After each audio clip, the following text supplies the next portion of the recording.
എല്ലാവർക്കും നമസ്കാരം. 7th സ്റ്റാൻഡേർഡിലെ 9th യൂണിറ്റായ maps and technology to know the earth എന്നുള്ള പാഠഭാഗത്തിൻ്റെ 3rd പാർട്ടിലേക്ക് സ്വാഗതം. പേജ് നമ്പർ 140 നോക്കാം. We have discussed different types of maps and their classification. Now let's see how we can collect data from maps. Finding or collecting information examining maps is called map reading. Let's examine the factors that helps in map reading. വിവിധ തരത്തിലുള്ള മാപ്പുകളെ പറ്റിയും അവയുടെ ക്ലാസിഫിക്കേഷനെ പറ്റിയൊക്കെ നാം ഇതുവരെ പഠിച്ചു കഴിഞ്ഞു. ഇനി നമുക്ക് മാപ്പിലെ വിവരങ്ങൾ എങ്ങനെയാണ് ശേഖരിക്കുന്നത് എന്ന് നോക്കാം. ഒരു മാപ്പിൽ നിന്നും അത് പരിശോധിച്ച് വിവരങ്ങൾ കണ്ടെത്തുന്നതിനെ അഥവാ അത് ശേഖരിക്കുന്നതിനെ നമ്മൾ മാപ്പ് റീഡിംഗ് എന്നാണ് പറയുന്നത്. അപ്പോൾ നമുക്കിവിടെ പഠിക്കാനുള്ള ഒരു ഭാഗം എന്ന് പറയുന്നത് മാപ്പ് റീഡിംഗ് എന്താണ് എന്നുള്ളതാണ്. അപ്പോൾ അതിൻ്റെ ആൻസർ ഒന്നുകൂടെ നോക്കാം. Finding or collecting information examining maps is called map reading. അപ്പോൾ മാപ്പ് റീഡിംഗ് എന്ന് പറയുന്നത് ഒരു മാപ്പിൽ നിന്നും വിവരങ്ങൾ കണ്ടെത്തുകയോ ശേഖരിക്കുകയോ ചെയ്യുന്നതിനെയാണ് മാപ്പ് റീഡിംഗ് എന്ന് പറയുന്നത്. Finding or collecting information examining maps is called map reading. അടുത്തായിട്ട് the factors that help in map reading are given below. അതായത് ഈ മാപ്പ് റീഡ് ചെയ്യുന്നതിന് വേണ്ടിയിട്ട് നമുക്ക് ചില ഫാക്ടേഴ്സ് നമ്മളെ സഹായിക്കുന്നുണ്ട്, ചില ഘടകങ്ങൾ നമ്മളെ സഹായിക്കുന്നുണ്ട്. അത് 7 ഘടകങ്ങളാണ് ഇവിടെ തന്നിരിക്കുന്നത്. നമുക്കതിൻ്റെ പേര് ആദ്യം നോക്കാം. ഒന്നാമത്തേത് ടൈറ്റിൽ, രണ്ടാമത്തേത് scale, 3 direction, 4 latitude, 5 longitude, 6 conventional colours or symbols, 7 index.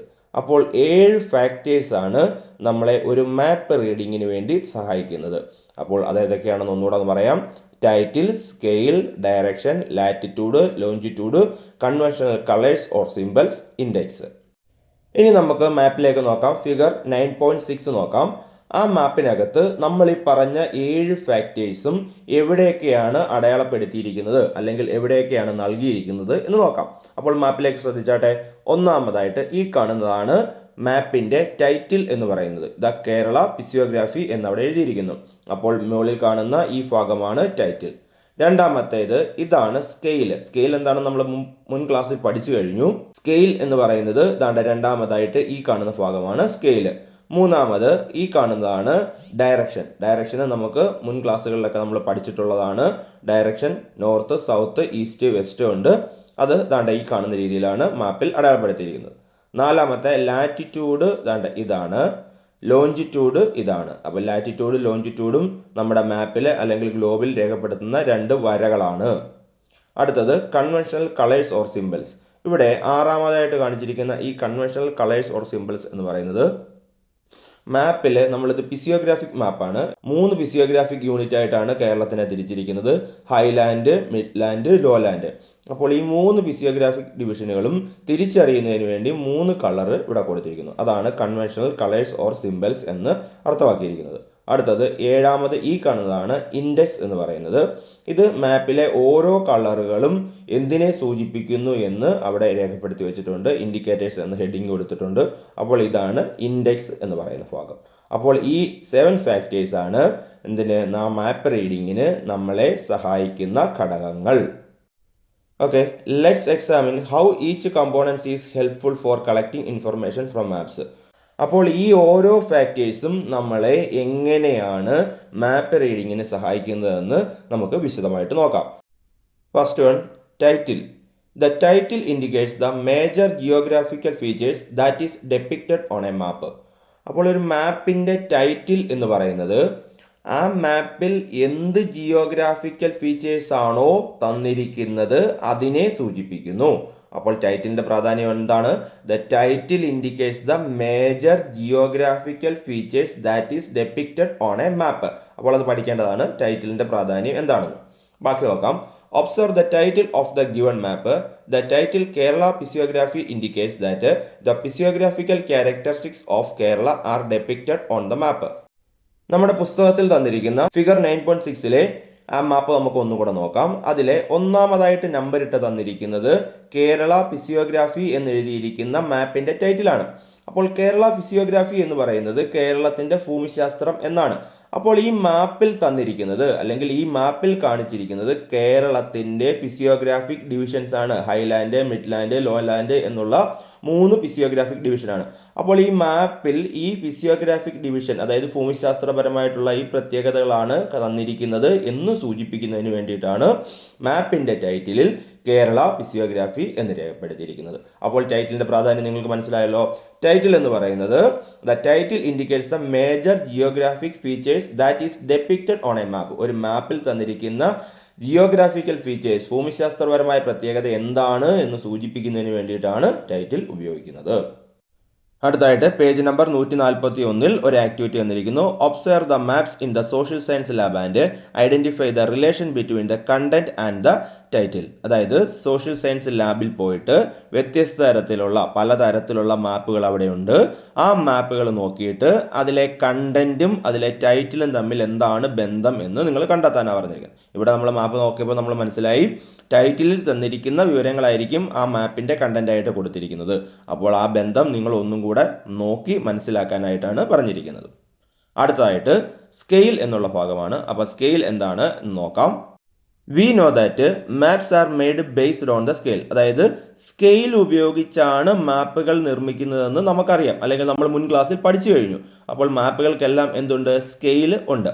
അപ്പോൾ സ്കെയിൽ എന്താണ് എന്ന് നമ്മൾ പഠിച്ചതാണ്, എങ്കിലും ഒന്നും കൂടെ പറയാം. Scale is the ratio between the distance of 2 places on the ground and the corresponding distance of the same place on the മാപ്പ്. അപ്പോൾ സ്കെയിൽ എന്ന് പറയുന്നത് ഒരു റേഷ്യോ ആണ്. ആരൊക്കെ തമ്മിലുള്ള റേഷ്യോ ആണ്? Between the distance of 2 places on the ground, അതായത് ഗ്രൗണ്ടിലെ അല്ലെങ്കിൽ എർത്തിലെ 2 സ്ഥലങ്ങൾ തമ്മിലുള്ള ദൂരവും and the corresponding distance of the same place on the map, മാപ്പിലെ അതേ ദൂരത്തിൻ്റെ അളവും തമ്മിലുള്ള ഒരു റേഷ്യോ ആണ് സ്കെയിൽ എന്ന് പറയുന്നത്. ഒന്നും കൂടെ പറയാം. Scale is the ratio between the distance of 2 places on the ground and the corresponding distance of the same place on the map. അതായത് ഭൂമിയിലെ 2 സ്ഥലങ്ങൾ തമ്മിലുള്ള ദൂരവും അതേ അളവ് തന്നെ, അതേ ദൂരം മാപ്പിൽ നമ്മൾ രേഖപ്പെടുത്തുന്നതും തമ്മിലുള്ള റേഷ്യോനെയാണ് എന്ത് പറയുന്നത്? സ്കെയിൽ എന്ന് പറയുന്നത്. ബാക്കി നോക്കാം. The length of a river, a road, or a railway, or the area of a region, or the extent of a geographical phenomenon is calculated accurately using this scale. ഒരു റിവർ, ഒരു road അല്ലെങ്കിൽ ഒരു railway, ഇതിൻ്റെയൊക്കെ നീളം അല്ലെങ്കിൽ ഒരു റീജിയൻ്റെ area അല്ലെങ്കിൽ ഒരു ജിയോഗ്രാഫിക്കൽ ഫിനോമിനൻ. ജിയോഗ്രാഫിക്കൽ ഫിനോമിനൻ എന്ന് പറഞ്ഞാൽ ഭൂമിശാസ്ത്രപരമായ ഒരു സവിശേഷത, അതിൻ്റെ ഒരു വലിപ്പം, ഇതൊക്കെ നമുക്ക് കാൽക്കുലേറ്റ് ചെയ്യണമെന്നുണ്ടെങ്കിൽ അല്ലെങ്കിൽ കണ്ടെത്തണമെന്നുണ്ടെങ്കിൽ ആ മാപ്പിൽ എന്തുണ്ടാവണം? ആ സ്കെയിൽ ഉണ്ടാവണം. സ്കെയിൽ ഉണ്ടെങ്കിൽ മാത്രമേ നമുക്ക് എന്ത് ചെയ്യാൻ പറ്റൂ? ആ മാപ്പിൽ നിന്നും ഈ പറഞ്ഞ റോഡിൻ്റെ അല്ലെങ്കിൽ റിവറിൻ്റെ അല്ലെങ്കിൽ റെയിൽവേയുടെ ഒക്കെ നീളമോ ആ സ്ഥലത്തിൻ്റെ വലിപ്പമോ ഒക്കെ കൃത്യമായിട്ട് കാൽക്കുലേറ്റ് ചെയ്യാൻ സാധിക്കത്തുള്ളൂ. അപ്പോൾ ഇതിനെയാണ് നമ്മൾ സ്കെയിൽ എന്ന് പറയുന്നത്. Don't you remember how we have calculated the actual length of the road using the scale on the maps? Similarly find and write the distance between 2 regions and the actual length of the road, the river and the railway lines based on the scale on the maps in your social science lab. Use a coin as seen in the picture to find the length of the road and the river. അപ്പോൾ ഒരു മാപ്പിൽ നിന്നും scale ഉപയോഗിച്ചുകൊണ്ട് അതിൻ്റെ യഥാർത്ഥ നീളം കണ്ടുപിടിക്കുന്നത് എങ്ങനെയാണെന്ന് നമ്മൾ കഴിഞ്ഞ ക്ലാസ്സിൽ പറഞ്ഞു. അതുപോലെ നിങ്ങൾ സോഷ്യൽ സയൻസ് ലാബിൽ പോയിട്ട് അവിടെയുള്ള മാപ്പ് നോക്കിയിട്ട് ആ ഒരു മാപ്പിൽ നിന്നും ഈ പ്രദേശങ്ങൾ തമ്മിലുള്ള അകലം, ഒരു റോഡിൻ്റെ നീളം അല്ലെങ്കിൽ ഒരു നദിയുടെ അല്ലെങ്കിൽ ഒരു റെയിൽവേ ലൈൻ്റെ യഥാർത്ഥ നീളം, ഇതൊക്കെ കണ്ടെത്തുക. ഇത് കണ്ടെത്തുന്നതിന് വേണ്ടിയിട്ട് നിങ്ങൾക്ക് എന്തുപയോഗിക്കാം? ഒരു ടോയിൻ ഉപയോഗിക്കാം, അതായത് ഒരു ചരട് ഉപയോഗിക്കാം. താഴെ തന്നിരിക്കുന്ന ചിത്രം നോക്കുക. അപ്പോൾ ആ ചിത്രത്തിലെ ഒരു റോഡ് അല്ലെങ്കിൽ അതിൻ്റെ ഒരു നദിയുടെ നീളം കണ്ടെത്തുന്നതിന് ഒരു നൂല് എങ്ങനെയാണ് വെക്കുന്നതെന്ന് ആ ചിത്രത്തിൽ തന്നിട്ടുണ്ട്. അതുപോലെ നിങ്ങൾ ആ റോഡിലെ അല്ലെങ്കിൽ അതിൻ്റെ റിവറിലെ ഇതുപോലെ നൂല് വെച്ചിട്ട് ഒരു നദിയുടെ അല്ലെങ്കിൽ ഒരു റെയിൽവേ ലൈൻ്റെ അല്ലെങ്കിൽ ഒരു റോഡിൻ്റെ ആക്ച്വൽ ഡിസ്റ്റൻസ്, യഥാർത്ഥ ദൂരം എന്തെന്ന് കണ്ടെത്തുക. Find the length of a road or a river using a twine, then measure it using a scale, find the actual length based on the scale on the map. അതായത് ഒരു ടോയിൻ ഉപയോഗിച്ചുകൊണ്ട് നമ്മൾ എന്ത് ചെയ്യണം? ഒരു റോഡിൻ്റെയോ അല്ലെങ്കിൽ ഒരു റിവറിൻ്റെയോ ഒരു നീളം കണ്ടുപിടിക്കണം. പിന്നീട് അതൊരു നമ്മുടെ സ്കെയിലിലേക്ക്, നമ്മുടെ കയ്യിലുള്ള ഒരു സ്കെയിലിലേക്ക് വെച്ചിട്ട് അതിൻ്റെ യഥാർത്ഥ നീളം, അതായത് ആ ടോയിൻ ഉപയോഗിച്ചാണല്ലോ നമ്മൾ നീളം കണ്ടെത്തിയത്, ആ ടോയിനിൻ്റെ കറക്റ്റ് നീളം എന്താണെന്ന് അളന്നെടുക്കണം. എന്നിട്ട് നമ്മൾ മാപ്പിൻ്റെ സ്കെയിൽ നോക്കിയിട്ട് യഥാർത്ഥത്തിൽ, അതായത് ആക്ച്വൽ ഡിസ്റ്റൻസ് എത്രയാണ്, അല്ലെങ്കിൽ ഭൂമിയിൽ അതിൻ്റെ നീളം എത്രയാണ് എന്ന് കണ്ടെത്തുക. If 7 cm is obtained here, what is the actual length according to the scale of 1 cm on the earth's surface? That is 1 cm is equal to 1 kilometer on the map. നമുക്കിവിടെ അളന്നപ്പോൾ 7 centimetre ആണ് നമുക്ക് കിട്ടിയത് എന്ന് വിചാരിക്കുക. അങ്ങനെയാണ് നമ്മുടെ അളവ്, സെൻറ്റിമീറ്ററിലാണ് നമ്മൾ അളന്നെടുത്തപ്പോൾ നമുക്ക് കിട്ടിയതെങ്കിൽ അതിൻ്റെ ആക്ച്വൽ ഡിസ്റ്റൻസ്, അല്ലെങ്കിൽ അതിൻ്റെ ഭൂമിയിലെ അളവ് എത്രയാണെന്ന് കണ്ടുപിടിക്കുന്നത് എങ്ങനെയാണ്? അപ്പോൾ 1 സെൻറ്റിമീറ്റർ 1 കിലോമീറ്റർ എന്നുള്ള രീതിയിലാണ് ഇവിടെ സ്കെയിൽ അടയാളപ്പെടുത്തിയിരിക്കുന്നതെങ്കിൽ 7 സെൻറ്റിമീറ്റർ എത്ര കിലോമീറ്റർ ആയിരിക്കും? 7 കിലോമീറ്റർ ആയിരിക്കും. അപ്പോൾ ഇങ്ങനെയാണ് ഒരു സ്കെയിൽ ഉപയോഗിച്ചുകൊണ്ട് ആക്ച്വൽ ഡിസ്റ്റൻസ് നമ്മൾ കണ്ടുപിടിക്കുന്നത്. അപ്പോൾ നമ്മൾ ഒരു മാപ്പിലെ ഏത് സ്ഥലങ്ങളുടെ, അല്ലെങ്കിൽ ഏത് റോഡിൻ്റെ, അല്ലെങ്കിൽ ഏത് റെയിൽവേ ലൈനിൻ്റെ, അല്ലെങ്കിൽ ഏത് റിവറിൻ്റെ ആണ് നമുക്ക് ദൂരം അല്ലെങ്കിൽ അളവ് കണ്ടെത്തേണ്ടതെങ്കിൽ അവിടെ എന്ത് ചെയ്യണം? ആ മാപ്പിൽ ഒരു ചരട് ഉപയോഗിച്ചുകൊണ്ട് മാപ്പിൽ എത്രയാണോ അതിൻ്റെ ഡിസ്റ്റൻസ് എന്ന് നമ്മൾ കണ്ടെത്തുക. എന്നിട്ട് അതിൻ്റെ സ്കെയിൽ നോക്കുക. അപ്പോൾ 1 സെൻറ്റിമീറ്റർ ഈക്വൽ ടു 1 കിലോമീറ്റർ എന്നുള്ള സ്കെയിലാണ് അവിടെ തന്നിരിക്കുന്നതെങ്കിൽ നമുക്ക് 7 സെൻറ്റിമീറ്റർ ആണ് ലഭിച്ചതെങ്കിൽ റോഡിൽ അല്ലെങ്കിൽ ഭൂമിയിൽ അതിൻ്റെ അളവ് എന്ന് പറയുന്നത് 7 കിലോമീറ്റർ ആയിരിക്കും. ഇനി 10 സെൻറ്റിമീറ്റർ ആണ് നമുക്ക് ലഭിക്കുന്നതെങ്കിൽ എർത്തിലെ അളവ് എത്രയായിരിക്കും? 10 സെൻറ്റിമീറ്റർ ആയിരിക്കും. അങ്ങനെ മാപ്പ് നോക്കിയിട്ട് നമുക്ക് എർത്തിലെ ആക്ച്വൽ ഡിസ്റ്റൻസ് കണ്ടെത്താൻ സാധിക്കും. അപ്പോൾ ഇതിന് സഹായിക്കുന്ന ഈ രീതിയെ പറയുന്ന പേരാണ് മാപ്പിൻ്റെ സ്കെയിൽ എന്ന് പറയുന്നത്. അപ്പോൾ സ്കെയിലിൻ്റെ പ്രാധാന്യം നിങ്ങൾക്ക് മനസ്സിലായല്ലോ.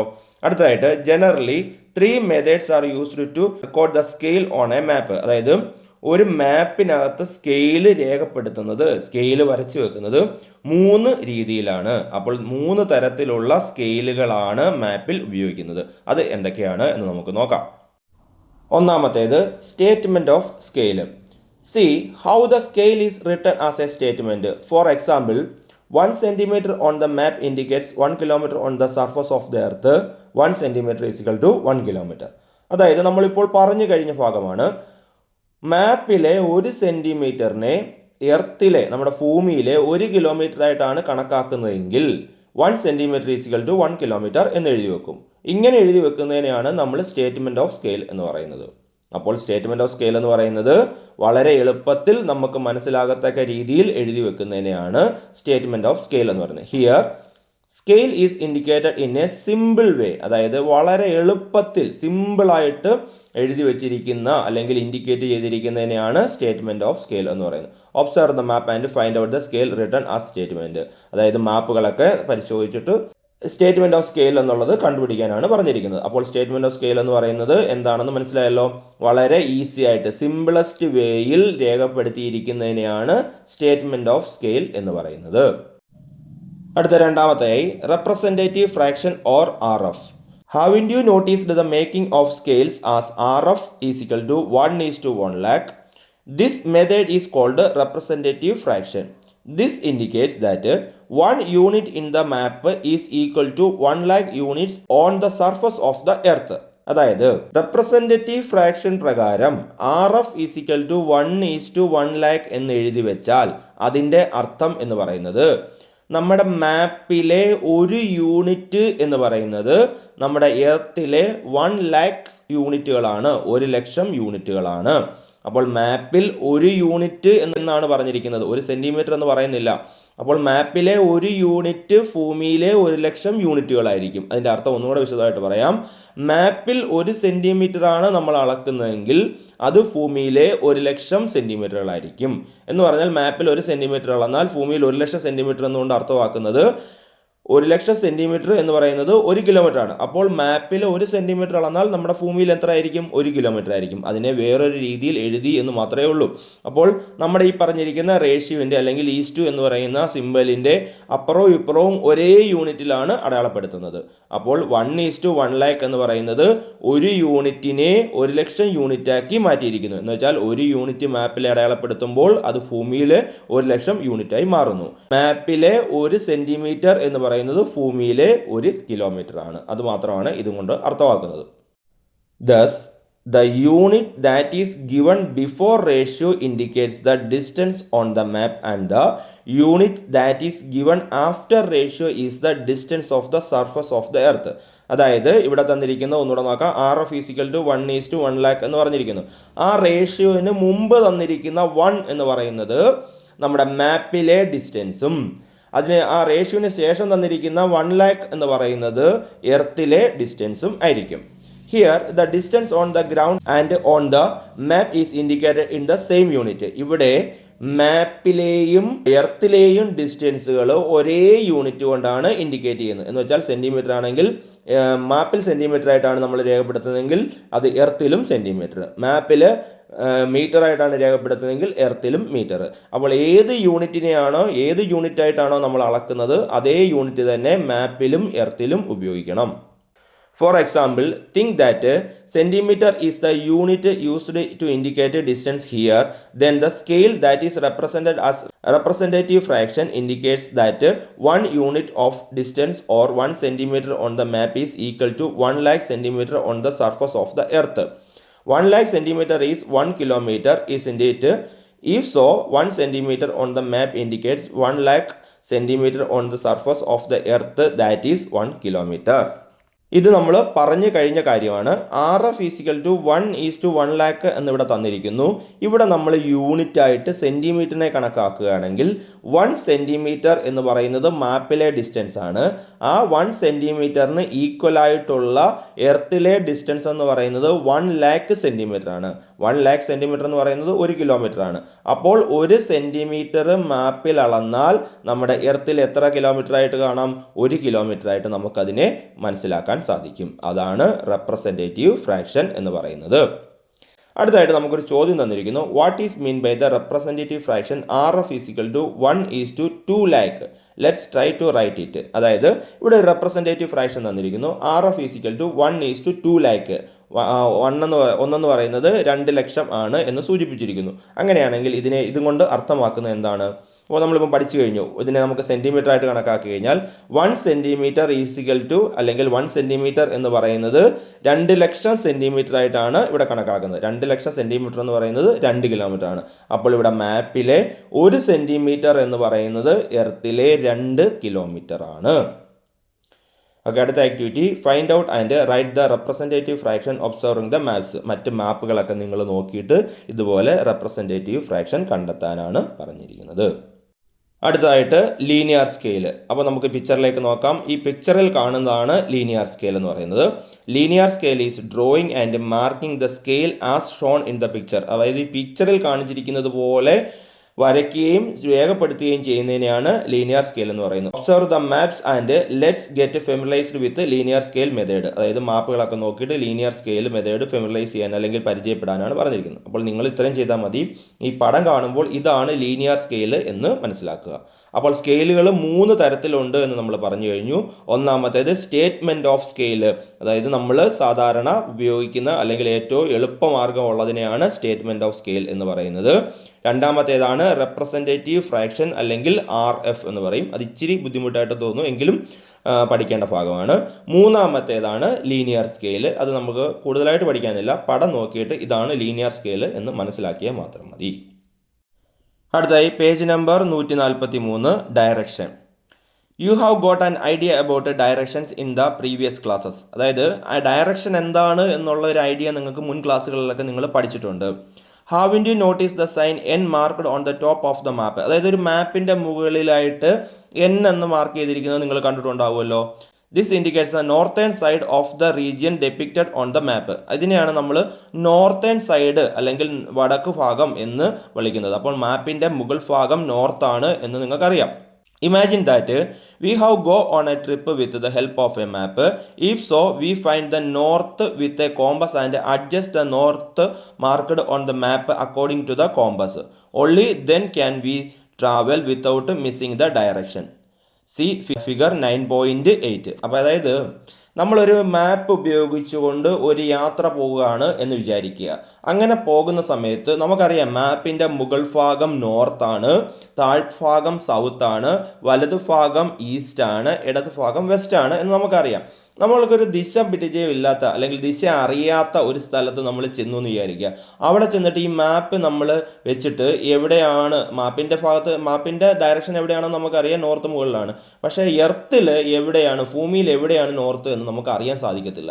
അപ്പോൾ അങ്ങനെ വരുന്ന സമയത്ത് നമ്മുടെ ഒരു കോമ്പസ് കൂടി ഉണ്ടാവണം. അതിനാണ് നമ്മൾ പറഞ്ഞത് ഫിഗർ 9.8, അതാണ്ട് ആ കാണുന്ന ചിത്രത്തിലേക്ക് നോക്കുക. അപ്പോൾ ഒരു കോമ്പസ് എടുത്തിട്ട് നമ്മൾ ആ മാപ്പിൻ്റെ പുറത്തേക്ക് വെക്കുക. അപ്പോൾ മാപ്പിൻ്റെ പുറത്തേക്ക് വെക്കുമ്പോൾ കോമ്പസിൻ്റെ നീഡിൽ എപ്പോഴും നോർത്തിലേക്ക് തന്നെ ഇരിക്കും. അത് നമുക്കറിയാം, കോമ്പസ് നമുക്ക് ഡയറക്ഷൻ കണ്ടുപിടിക്കാൻ ഉപയോഗിക്കുന്നതാണ്.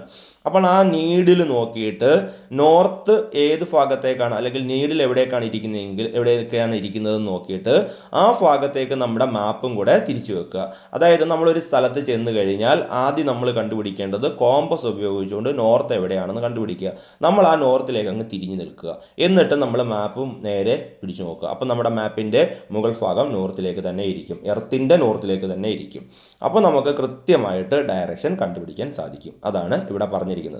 അപ്പോൾ അവിടെ ഒരു ആക്ടിവിറ്റി തന്നിരിക്കുന്നു. Find out the direction of north using A compass then arrange the map accordingly. അതായത് നിങ്ങളൊരു കോമ്പസ് ഉപയോഗിച്ചുകൊണ്ട് നോർത്ത് കണ്ടുപിടിച്ചിട്ട് മാപ്പിനെ അതേ ഡയറക്ഷനിൽ ഒന്ന് അറേഞ്ച് ചെയ്ത് വെക്കാനാണ് പറയുന്നത്. അപ്പോൾ ഇവിടെ നമുക്ക് പ്രധാനമായിട്ടും പഠിക്കേണ്ടത് ഡയറക്ഷൻസ് ആണ്. അപ്പോൾ ഞാനിവിടെ കാണിച്ചു തരാം, ഒന്നുകൂടെ നോക്കിയാട്ടെ.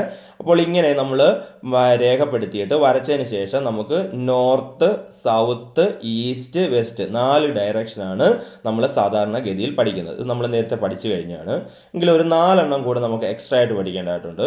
ഈ നോർത്തിൻ്റെയും ഈസ്റ്റിൻ്റെയും ഇടയിലുള്ള ഡയറക്ഷനെ പറയുന്നതാണ് നോർത്ത് ഈസ്റ്റ്. സൗത്തിനും ഈസ്റ്റിനും ഇടയിലുള്ള ഡയറക്ഷൻ പറയുന്നതാണ് സൗത്ത് ഈസ്റ്റ്. സൗത്തിനും വെസ്റ്റിനും ഇടയിലുള്ള ഡയറക്ഷൻ പറയുന്നതാണ് സൗത്ത് വെസ്റ്റ്. നോർത്തിനും വെസ്റ്റിനും ഇടയിലുള്ള ഡയറക്ഷനെ പറയുന്നത് നോർത്ത് വെസ്റ്റ്. അപ്പോൾ ഈ 4 എണ്ണം മുമ്പ് പഠിച്ചതിൻ്റെ കൂട്ടത്തിൽ ഈ പുതിയതായിട്ട് ഈ 4 ഡയറക്ഷനും കൂടെ പഠിക്കണം. Observing and collecting details like direction and position of geographical features, the direction of the course of rivers, etc. are also part of map reading. അതായത് ഒരു ജിയോഗ്രാഫിക്കൽ ഫീച്ചേഴ്സിൻ്റെ പൊസിഷന്, അതിൻ്റെ ഡയറക്ഷന്, അല്ലെങ്കിൽ ഒരു നദി ഒഴുകുന്നതിൻ്റെ ദിശ, ഇവയൊക്കെ മാപ്പ് നോക്കി ഒബ്സർവ് ചെയ്ത് കണ്ടെത്തുന്നതിനെ അല്ലെങ്കിൽ ഡേറ്റ കളക്ട് ചെയ്യുന്നതിനെയാണ് മാപ്പ് റീഡിംഗ് എന്നും പറയുന്നത്. അപ്പോൾ ഒന്നുകൂടെ നോക്കാം. Observing and collecting details like direction and position of geographical features, the direction of the course of rivers etcetera are also part of map reading. അടുത്തായിട്ട് examine the following sketch and complete the table. അവിടുത്തെ ഒരു sketch തന്നിട്ടുണ്ട്, അത് നോക്കിയിട്ട് അടുത്ത പേജിൽ തന്നിരിക്കുന്ന ആ ടേബിൾ കംപ്ലീറ്റ് ചെയ്യാനാണ് പറഞ്ഞിരിക്കുന്നത്. അപ്പോൾ ടേബിളിലേക്ക് നോക്കാം. Geographical information direction. അപ്പോൾ ഇതിൻ്റെ ഡയറക്ഷൻ കണ്ടുപിടിക്കാനാണ് പറഞ്ഞിരിക്കുന്നത്. ഒന്നാമത്തെ ചോദ്യം, in which direction of the play ground is the school building located. അതായത് പ്ലേ ഗ്രൗണ്ടിൻ്റെ ഏത് ഭാഗത്താണ് സ്കൂൾ ബിൽഡിംഗ്. അവിടെ നമുക്ക് ആ ചോദ്യം വായിക്കുമ്പോൾ കൺഫ്യൂഷൻ ഉണ്ടാവരുത്. In which direction of the play ground എന്നാണ് പറഞ്ഞത്. ഓഫ് ദ പ്ലേ ഗ്രൗണ്ട് എന്ന് വെച്ചാൽ പ്ലേ ഗ്രൗണ്ടിൻ്റെ ഏത് ഭാഗത്താണ് സ്കൂൾ ബിൽഡിംഗ്. അത് ആൻസർ നോർത്താണ്. അടുത്തത്, in which direction of the school building is the water tank located. School ബിൽഡിങ്ങിൻ്റെ ഏത് ഭാഗത്താണ് വാട്ടർ ടാങ്ക് ലൊക്കേറ്റ് ചെയ്യുന്നത്. അത് വെസ്റ്റ് ആണ്. അടുത്ത ചോദ്യം, to which direction should one move from school building to reach the toilet. അതായത് സ്കൂൾ ബിൽഡിങ്ങിൽ നിന്നും ടോയ്ലറ്റിലേക്ക് എത്താൻ ഒരാൾ ഏത് ഡയറക്ഷനിൽ പോകണം. അതിൻ്റെ answer east. In which part of the water tank is the well located. Water ടാങ്കിൻ്റെ ഏത് ഭാഗത്താണ് വെൽ, കിണർ സ്ഥിതി ചെയ്യുന്നത്. അത് സൗത്ത്. അടുത്തതായി let's play A game. Children may form different groups. Prepare questions and answers as given in the table above based on the sketch. Each group should ask a question when they get their turn. Give 1 score to the group which gives the correct answer first. The game can be continued using maps instead of sketch. For example, you may prepare and present questions and answers like the location of geographical features based on direction, the distance between cities, the direction of the course of the river, etc. അതായത് നമുക്കൊരു ഗെയിമാണ്. കുട്ടികളെ പല ഗ്രൂപ്പുകളായിട്ട് തിരിക്കുക. ഓരോ ഗ്രൂപ്പിനും നമ്മൾ മുമ്പ് കാണിച്ച അല്ലെങ്കിൽ നമ്മുടെ പുസ്തകത്തിൽ തന്നിരിക്കുന്ന സ്കെച്ചിനെ അടിസ്ഥാനമാക്കിയിട്ട് ഇവിടെ തന്നിരിക്കുന്ന ക്വസ്റ്റ്യൻ പോലെയുള്ള ചോദ്യങ്ങൾ തയ്യാറാക്കുക. എന്നിട്ട് അത് ഓരോ ഗ്രൂപ്പിനോടും ചോദിക്കുക. അവരുടെ അവസരം വരുമ്പോൾ അത് ചോദിക്കുക. എന്നിട്ട് ശരിയായിട്ട് ഉത്തരം പറയുന്ന ഗ്രൂപ്പിന് 1 പോയിന്റ് വീതം നൽകുക. അപ്പോൾ നിങ്ങൾ ചെയ്യേണ്ടതെന്ന് പറഞ്ഞാൽ ഈ സ്കെച്ച് നോക്കിയിട്ട് ഇതുപോലെയുള്ള ചോദ്യങ്ങൾ, അതായത് ഇപ്പോൾ തന്നിരിക്കുന്ന 4 ചോദ്യങ്ങളുണ്ട്, അതേ മാതൃകയിലുള്ള മറ്റു ചോദ്യങ്ങൾ തയ്യാറാക്കുക. എന്നിട്ട് അടുത്തുള്ള ഗ്രൂപ്പിനോട് ചോദിക്കുക. എന്നിട്ട് ഈ ഗെയിം തുടരണം, കണ്ടിന്യൂ ചെയ്യണം. എങ്ങനെയാണ്? നമ്മുടെ ഈ സ്കെച്ച് മാറ്റിയിട്ട് വേറൊരു മാപ്പ് നിങ്ങൾ ഉപയോഗിക്കുക. അത് ഇന്ത്യയുടെയോ അല്ലെങ്കിൽ കേരളത്തിൻ്റെയോ അല്ലെങ്കിൽ നമ്മുടെ പഞ്ചായത്തിൻ്റെയോ ഒക്കെ മാപ്പ് ഉപയോഗിക്കുക. അങ്ങനെ മാപ്പ് ഉപയോഗിച്ചുകൊണ്ട് ഇതുപോലെയുള്ള ഗെയിം കണ്ടിന്യൂ ചെയ്യുക. ഇതുപോലെയുള്ള ചോദ്യങ്ങൾ തയ്യാറാക്കുക. ആ ചോദ്യങ്ങൾ അടുത്തിരിക്കുന്ന ഗ്രൂപ്പുകളോട് ചോദിക്കുക. അപ്പോൾ ആ ചോദ്യങ്ങൾക്കകത്ത് എന്തൊക്കെ ഉൾപ്പെടുത്താം എന്നാണ് പറഞ്ഞിരിക്കുന്നത്. Location of geographical features based on direction വെച്ചിട്ട് അതിൻ്റെ ലൊക്കേഷൻ കണ്ടുപിടിക്കാൻ പറയുക. അല്ലെങ്കിൽ അതായത് നമുക്ക് മുമ്പേ പറഞ്ഞിട്ടുണ്ട് നോർത്ത് സൗത്ത് ഈസ്റ്റ് വെസ്റ്റ് എന്നൊക്കെയുള്ള ഡയറക്ഷൻ ഏത് ഭാഗത്താണ് ഓരോന്നും വരുന്നതെന്ന് ചോദിക്കുക. ദ ഡിസ്റ്റൻസ് ബിറ്റ്വീൻ സിറ്റീസ്, 2 സിറ്റികൾ തമ്മിലുള്ള ദൂരം എത്രയാണ് എന്ന് ചോദിക്കുക. The direction of course of the river, അതായത് ഒരു നദി ഒഴുകുന്നതിൻ്റെ ഡയറക്ഷൻ ഏതാണ് എന്നൊക്കെയുള്ള ചോദ്യങ്ങൾ അതിനകത്ത് ഉൾപ്പെടുത്താം.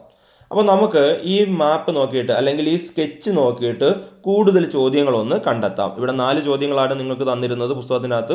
അതുകൂടാതെ നമുക്ക് മറ്റു ചോദ്യങ്ങളൂടെ ഒന്ന് കണ്ടെത്താൻ ശ്രമിക്കാം. അപ്പോൾ നമുക്ക് ക്വസ്റ്റ്യൻസ് നോക്കാം. ഒന്നാമത്തെ ചോദ്യം, in which direction of the play ground is the water tank ഈസ് ലൊക്കേറ്റഡ്? അതായത് പ്ലേ ഗ്രൗണ്ടിൻ്റെ ഏത് ഭാഗത്താണ് വാട്ടർ ടാങ്ക് ലൊക്കേറ്റ് ചെയ്തിരിക്കുന്നതെന്നാണ് ചോദിച്ചിരിക്കുന്നത്. അതിൻ്റെ ആൻസർ നോർത്ത് വെസ്റ്റ്. അടുത്ത്, in which direction of the toilet is the high mast lamp located? ടോയ്ലറ്റിൻ്റെ ഏത് ഭാഗത്താണ് ഹൈമാസ് ലാമ്പ് ലൊക്കേറ്റ് ചെയ്തിരിക്കുന്നത്? South west. അടുത്തത്, to which direction you should move from the school building to reach the road? School ബിൽഡിങ്ങിൽ നിന്നും റോഡിലെത്താൻ ഏത് ഡയറക്ഷനിലാണ് നിങ്ങൾ മൂവ് ചെയ്യേണ്ടത്? Answer south. To which direction of the play ground is the toilet located? അതായത് play ഗ്രൗണ്ടിൻ്റെ ഏത് ഭാഗത്താണ് ടോയ്ലറ്റ് ലൊക്കേറ്റ് ചെയ്യുന്നത്? അത് നോർത്ത് ഈസ്റ്റ്. അടുത്ത ചോദ്യം, to which direction you should move from the school building to reach the garden? School ബിൽഡിങ്ങിൽ നിന്നും ഗാർഡനിലെത്താൻ ഏത് ഡയറക്ഷനിലാണ് നിങ്ങൾ മൂവ് ചെയ്യേണ്ടത്? അത് south east.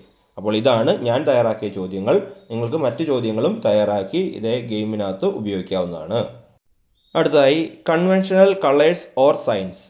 We know that various man-made and natural phenomena on the surface of the earth are illustrated in maps. Each geographical phenomena is illustrated using different colors and signs.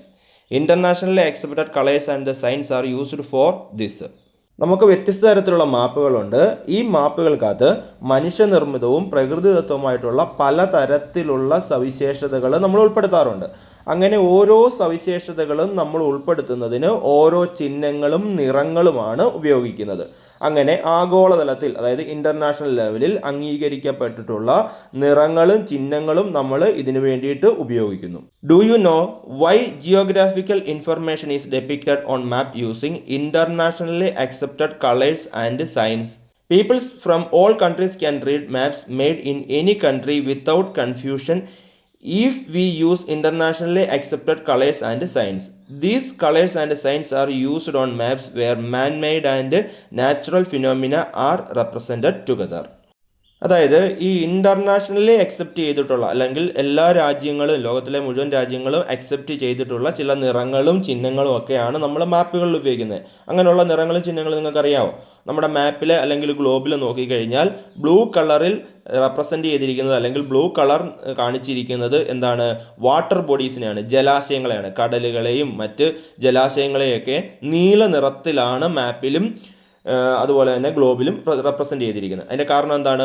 ഏത് രാജ്യത്ത് തയ്യാറാക്കിയാലും അല്ലെങ്കിൽ ഏത് രാജ്യത്ത് തയ്യാറാക്കുന്ന മാപ്പുകളും മറ്റ് രാജ്യത്തുള്ള ആളുകൾക്ക് നോക്കുമ്പോൾ വളരെ പെട്ടെന്ന് തന്നെ മനസ്സിലാകുന്നതിന് വേണ്ടിയിട്ടാണ് അങ്ങനെ ഉപയോഗിക്കുന്നത്. ഓരോ രാജ്യങ്ങളും അവർക്ക് ഇഷ്ടമുള്ള കളറാണ് ഉപയോഗിച്ചിരിക്കുന്നതെങ്കിൽ ഒരു രാജ്യത്ത് ഇപ്പോൾ ഇന്ത്യയിൽ തയ്യാറാക്കിയ മാപ്പ് അമേരിക്കയിൽ കൊണ്ടുപോയി കഴിഞ്ഞാൽ അവർക്കത് മനസ്സിലായെന്ന് വരത്തില്ല. അപ്പോൾ ഇൻ്റർനാഷണലി അക്സെപ്റ്റ് ചെയ്തിട്ടുള്ള, ലോകത്തിലെ മുഴുവൻ രാജ്യങ്ങൾ അക്സെപ്റ്റ് ചെയ്തിട്ടുള്ള ചില നിറങ്ങളും ചിഹ്നങ്ങളും മാപ്പുകളിൽ ഉപയോഗിക്കുന്നു. എന്തിനു വേണ്ടിയിട്ടാണ്? വളരെ ഈസി ആയിട്ട് തന്നെ മറ്റ് രാജ്യത്തെ ആളുകൾക്ക് അത് മനസ്സിലാകുന്നതിന് വേണ്ടി. അപ്പോൾ നമുക്കിവിടെ പഠിക്കേണ്ട ഇതാണ്. അങ്ങനെ കൺവെൻഷണൽ സൈൻസ് ആൻഡ് സിംബൽസ് എന്തിനു വേണ്ടിയിട്ടാണ് ഉപയോഗിക്കുന്നത് എന്ന് ചോദിച്ചാൽ, peoples from all countries can read maps made in any country without confusion if we use international accepted colours and signs. അതായത് ഇൻ്റർനാഷണലി അക്സെപ്റ്റ് ചെയ്തിട്ടുള്ള കളറുകളും സൈനുകളും നമ്മൾ ഉപയോഗിച്ചാൽ എല്ലാ രാജ്യങ്ങളിലെ ആളുകൾക്കും കൺഫ്യൂഷൻ ഇല്ലാതെ മാപ്പ് റീഡ് ചെയ്യാനായിട്ട് സാധിക്കും. അപ്പോൾ അവിടെ നമുക്ക് ചോദ്യം തന്നിരിക്കുന്നു. Internationally accepted colours and signs are given in the table below. Observe the table and find out the geographical information that each colour represented. അതായത് താഴെ പേജ് നമ്പർ 145 നമുക്ക് ഇൻ്റർനാഷണലി അക്സെപ്റ്റ് ചെയ്തിട്ടുള്ള കളറുകളും സിമ്പിളുകളുടെയും ഒരു ചാർട്ട് തന്നിരിക്കുന്നു. അത് നോക്കിയിട്ട് അത് എന്തിനൊക്കെ വേണ്ടിയിട്ടാണ് ഉപയോഗിക്കുന്നത് എന്ന് കണ്ടെത്താനാണ് പറഞ്ഞിരിക്കുന്നത്. അപ്പോൾ അവിടെ ടേബിളാണ് കളേഴ്സ് ഓർ സയൻസ് ഫീച്ചേഴ്സ്. അപ്പോൾ ഗ്രീന്, നാച്ചുറൽ വെജിറ്റേഷൻ, അങ്ങനെ ഒരുപാട് തന്നിട്ടുണ്ട്. അത് നിങ്ങൾ ആ പുസ്തകം നോക്കിയിട്ട് കണ്ടെത്തിക്കൊള്ളുക. അത് കണ്ടെത്തി മനസ്സിലാക്കി വെക്കേണ്ടത് നമ്മുടെ മാപ്പ് റീഡിങ്ങിൻ്റെ ഏറ്റവും അത്യാവശ്യമായിട്ടുള്ള കാര്യങ്ങളാണ്. അപ്പോൾ അത് തന്നിരിക്കുന്നത് നിങ്ങൾ കൃത്യമായിട്ട് അത് കണ്ടെത്തി മനസ്സിലാക്കി വെക്കുക. അടുത്തായി page number 146. Given a side is a sketch that depicts the geographical information using different colours and signs. Examine the sketch, identify the colours and signs that represent each geographical area and mark them in the table given below. അതായത് ഇവിടെ നമുക്ക് figure 9.11 എന്നുള്ള ഭാഗത്ത് ഒരു sketch തന്നിരിക്കുന്നു. അതിനകത്ത് ചില കളറുകളും ചില സൈനുകളും ഒക്കെ ഉണ്ട്. അതൊക്കെ എന്തിനെ സൂചിപ്പിക്കുന്നു എന്ന് പേജ് നമ്പർ 145 തന്നിരിക്കുന്ന ടേബിൾ നോക്കി കണ്ടെത്തുക. അതിനുശേഷം താഴെ നമുക്കൊരു ടേബിൾ തന്നിട്ടുണ്ട്, കളേഴ്സ് ആൻഡ് സൈൻസ് എന്നും ഫീച്ചേഴ്സ് എന്നും. അവിടെ അത് റെപ്രസെൻറ്റ് ചെയ്യുക, അവിടെ അത് കാണിക്കുക. അപ്പോൾ നമുക്ക് ആ ടേബിൾ നോക്കാം. ഒന്നാമത്തേത് ടാർഡ് റോഡ്, രണ്ടാമത്തേത് റെയിൽവേ ലൈനാണ്, അതിങ്ങനെയാണ് മാർക്ക് ചെയ്യുന്നത്. മൂന്നാമത്തേത് റിവർ, അടുത്തത് ബ്രിഡ്ജ്, അതിങ്ങനെയാണ് മാർക്ക് ചെയ്യുന്നത്. അടുത്തത് ഫോർട്ട്, അടുത്തത് ട്യൂബ് വെല്ല്, അടുത്തത് സെമിത്തേരി, അതിങ്ങനെയാണ് മാർക്ക് ചെയ്യുന്നത്. Last pond. അടുത്തതായി ഇൻഡെക്സ്.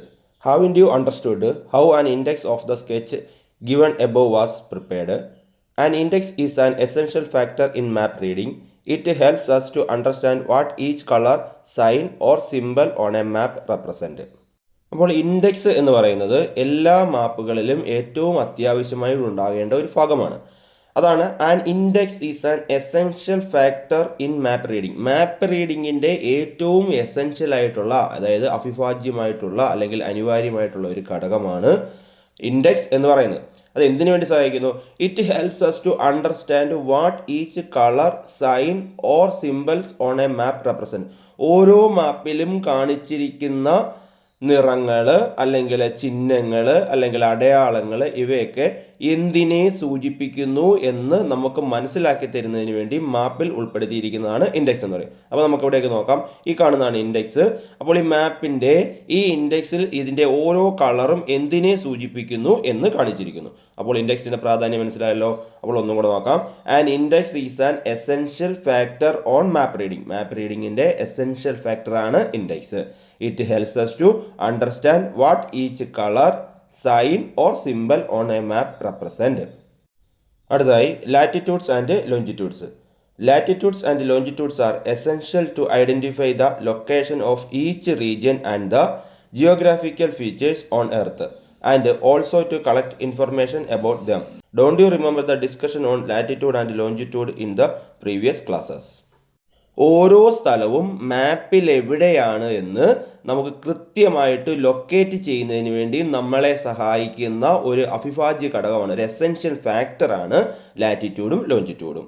അപ്പോൾ ലാറ്റിറ്റ്യൂഡും ലോഞ്ചിറ്റ്യൂഡും നോക്കിയിട്ടാണ് മാപ്പിലും ഗ്ലോബിലും നമ്മൾ ഒരു സാധനത്തിൻ്റെ അല്ലെങ്കിൽ ഒരു സ്ഥലത്തിൻ്റെ പൊസിഷൻ എവിടെയാണ് എന്ന് കൃത്യമായിട്ട് ഐഡൻറ്റിഫൈ ചെയ്യുന്നത്. അവിടെയാണ് ഇവിടെ പറഞ്ഞിരിക്കുന്നത്, latitudes and longitudes are essential to identify the location of each region and geographical features on earth. അതായത് ഒരു റീജിയൻ്റെ അല്ലെങ്കിൽ ജിയോഗ്രാഫിക്കൽ ഫീച്ചറിനെയൊക്കെ കൃത്യമായിട്ട് ഐഡൻറ്റിഫൈ ചെയ്യുന്നത്, അതിൻ്റെ ലൊക്കേഷൻ ഐഡൻറ്റിഫൈ ചെയ്യുന്നതിനാണ് ലാറ്റിറ്റ്യൂഡും ലോഞ്ചിറ്റ്യൂഡും ഉപയോഗിക്കുന്നത്. And also to collect information about them. അതിൽ നിന്നും വിവരങ്ങൾ ശേഖരിക്കുന്നതിനും ഈ ലാറ്റിറ്റ്യൂഡും ലോഞ്ചിറ്റ്യൂഡും ഉപയോഗിക്കുന്നു. അപ്പോൾ അതാണ് ലാറ്റിറ്റ്യൂഡ്സിൻ്റെയും ലോഞ്ചിറ്റ്യൂഡ്സിൻ്റെയും ഉപയോഗം. അപ്പോൾ നമ്മൾ ഇതുവരെ പറഞ്ഞുകൊണ്ടിരുന്നത് മാപ്പ് റീഡിങ്ങിന് സഹായിക്കുന്ന ഫാക്ടേഴ്സിനെ പറ്റിയിട്ടാണ്. 7 ഫാക്ടറുകളാണുള്ളത്. അതിൽ ഒന്നാമത്തേത് title, 2 scale, 3 direction, 4 latitude, 5 longitude, 6 conventional colours or symbols, 7 index. അപ്പോൾ ഇത്രയും കാര്യങ്ങൾ നമ്മൾ വിശദമായിട്ട് പറഞ്ഞു കഴിഞ്ഞു. അപ്പോൾ ഈ മാപ്പ് റീഡിങ്ങിൻ്റെ ഫാക്ടേഴ്സ് എന്തൊക്കെയാണെന്ന് കൃത്യമായിട്ട് പഠിക്കുക. ഓരോന്നിനെയും പറ്റി നിങ്ങൾ കൃത്യമായിട്ട് കാര്യങ്ങൾ മനസ്സിലാക്കി വെക്കുക. അപ്പോൾ ഞാനിതുവരെ പറഞ്ഞ കാര്യങ്ങളെല്ലാം നിങ്ങൾക്ക് മനസ്സിലായി എന്ന് പ്രതീക്ഷിക്കുന്നു. നിങ്ങൾക്ക് എന്തെങ്കിലും അഭിപ്രായങ്ങളോ നിർദ്ദേശങ്ങളോ സംശയങ്ങളോ ഉണ്ടെങ്കിൽ കമൻ്റായിട്ട് രേഖപ്പെടുത്തുക. എല്ലാവർക്കും നന്ദി, നമസ്കാരം.